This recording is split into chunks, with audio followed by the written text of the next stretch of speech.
গোলাঘাট নগৰ লগতে নুমলীগড়ৰ আশে-পাশে শুনিবলৈ পোৱা গৈছে বিকট শব্দ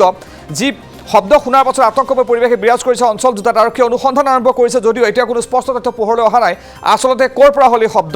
আপোনাৰ হাতত শেহতীয়া তথ্য কি আছে চাওক নীলোৎপল ইতিমধ্যে যেটো শব্দ দুটাকৈ বিস্ফোৰণৰ দৰে বিকট শব্দ হৈছে আৰু সেই শব্দ দুটাক লৈ সমগ্ৰ গোলাঘাট জিলাতে এতিয়া এক প্ৰকাৰ এটা ট্ৰাক সৃষ্টি হৈছে সকলোৰে মনত ভয়ৰ সৃষ্টি হৈছে আৰু যদিওহে নিৰ্ধাৰিত যিকিটা স্থান আছিল য'ত মক ড্ৰিল কৰিবলৈ দিয়া হৈছিল তাৰ ভিতৰত যদিও নুমলীগড় আছিলে কিন্তু দেখা পোৱা গ'ল যে নুমলীগড়ত কোনোবা তৰফৰ পৰা ৰিফাইনাৰীৰ তৰফৰ পৰা কোনো ধৰণৰ মক ড্ৰিল কৰা হোৱা নাছিল আৰু সেই মক ড্ৰিলৰ লগতে এটা কথাও ক'ব লাগিব যে এই যিটো শব্দ শুনা পোৱা গৈছে সেই শব্দটো অকল নুমলীগড়তে শুনা পোৱা হোৱা নাই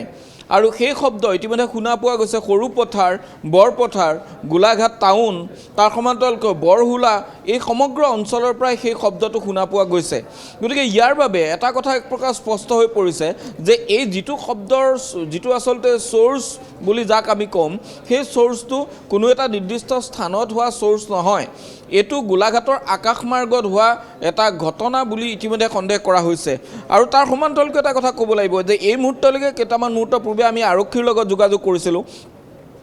এই গোটেই ঘটনাটো সন্দৰ্ভত তেওঁলোকে যি প্ৰাথমিক তদন্ত আগবঢ়াইছে সেই প্ৰাথমিক তদন্ত কালত তেওঁলোকে একদম নিকটতম এয়াৰ বেছ আছে যোৰহাটৰ যি এয়াৰপোৰ্ট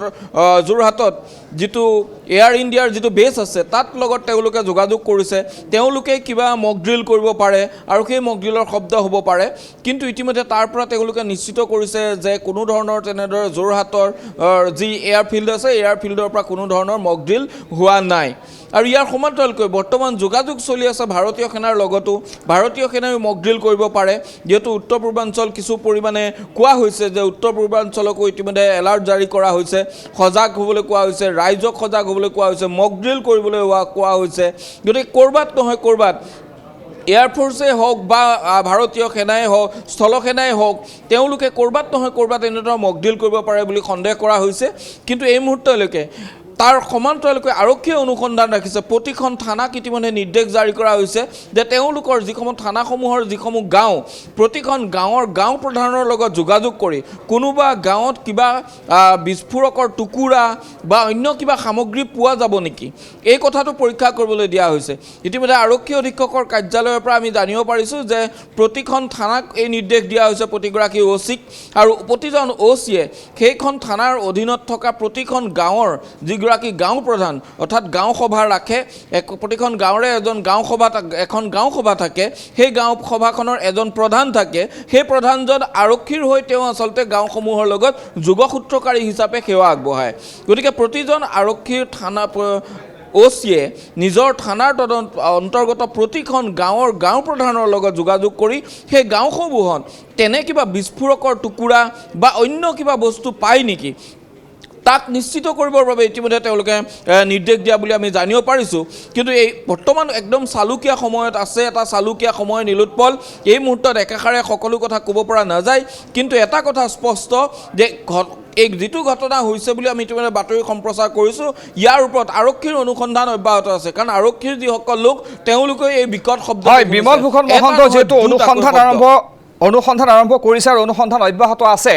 যি শব্দ শুনিবলৈ পোৱা গৈছিল বিকট শব্দ বুলি যেহেতু আমি কৈছোঁ ইতিমধ্যে সকলোৱে গম পাইছে বিকট শব্দ হৈছিল আনুমানিক শব্দৰ প্ৰাবল্য কিমান আছিল কিমান অঞ্চল জুৰি শুনিবলৈ পোৱা গৈছিল শব্দ চাওক শব্দ শুনাৰ যিটো কথা সেই কথা হৈছে সৰু পথাৰৰ পৰা খবৰ আহিছে বৰপথাৰৰ পৰা খবৰ আহিছে আমালৈ খবৰ আহিছে বৰহুলাৰ পৰা আমালৈ খবৰ আহিছে নুমলীগড় বোকাখাটৰ পৰা গতিকে শব্দৰ প্ৰাবল্য কিমান ইয়াৰ পৰাই অনুমান কৰিব পাৰি যিটো শব্দৰ প্ৰাবল্যই বোকাখাটৰ পৰা সৰু পথাৰলৈ আৰু বৰহুলাৰ পৰা এই গোটেই বৃহত্তৰ এৰিয়াটোত যদি এটা শব্দ শুনিবলৈ পোৱা যায় তেতিয়াহ'লে তাৰ পৰা অনুমান কৰিব পৰা যাব শব্দটোৰ প্ৰাবল্য কিমান নিশ্চিতভাৱে গোলাঘাটৰ আকাশ মাৰ্গত কিবা এটা বিস্ফোৰণ ঘটিছে যিটো বিস্ফোৰণৰ শব্দই সমগ্ৰ গোলাঘাট জিলাখনকে এক প্ৰকাৰ আচলতে এটা কম্পনৰ সৃষ্টি কৰিলে আৰু সেই শব্দ কম্পন প্ৰাবল্য আপুনি কোৱাটো যথেষ্ট আছিল কাৰণ সকলোৱে আচৰিত হ'ব লগা হৈছিল এটা আচৰিত হোৱা শব্দ বা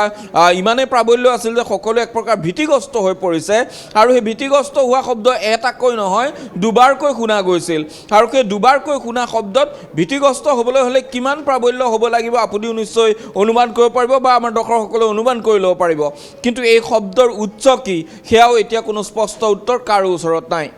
হয় আপোনাক এই মুহূৰ্তত ধন্যবাদ জ্ঞাপন কৰিছোঁ বিমল ভূষণ মহন্ত সবিশেষ তথ্যখিনি জনোৱাৰ বাবে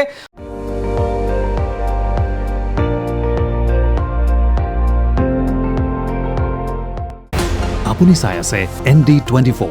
সৰ্বশ্ৰেষ্ঠ নহয় সৰ্বোত্তমৰ দৌৰত